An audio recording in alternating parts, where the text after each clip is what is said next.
Russia's occupation of Crimea violates a pledge to respect Ukraine's political independence, according to French Foreign Minister Laurent Fabius.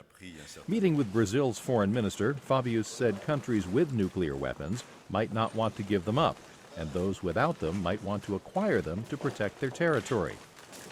Many believe Russia has violated the 1994 Budapest Memorandum, including James Goldgeier, Dean of the American University School of International Service in Washington. And Russia, the UK, and the United States essentially guaranteed Ukraine's territorial integrity and political sovereignty. There was an agreement not to engage in economic coercion. This is clearly a violation of that agreement. That, he says, could have a chilling effect on non-proliferation efforts. You're basically sending a signal to every other country out there to think twice about either giving up nuclear weapons or not pursuing them in the first place, because if Ukraine had a nuclear deterrent, you wouldn't see the Russians moving against Ukraine. Daryl Kimball, who leads the Arms Control Association, says Budapest was not a Western commitment to protect Ukraine's sovereignty by force.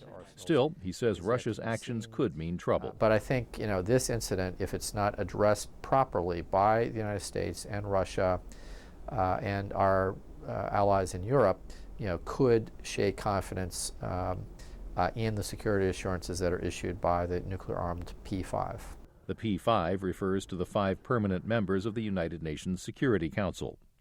Ukraine did not want to keep its nuclear weapons anyway, according to John Haynes of the Foreign Policy Research Institute, who spoke to VOA from Philadelphia via Skype.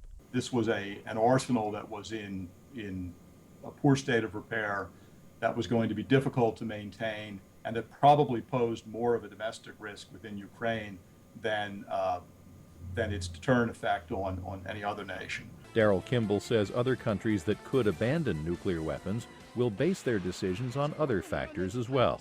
Those countries that could potentially eliminate their nuclear arsenals, including North Korea, are going to do so on the basis of arrangements that go well beyond a political document that provides some sort of security assurances.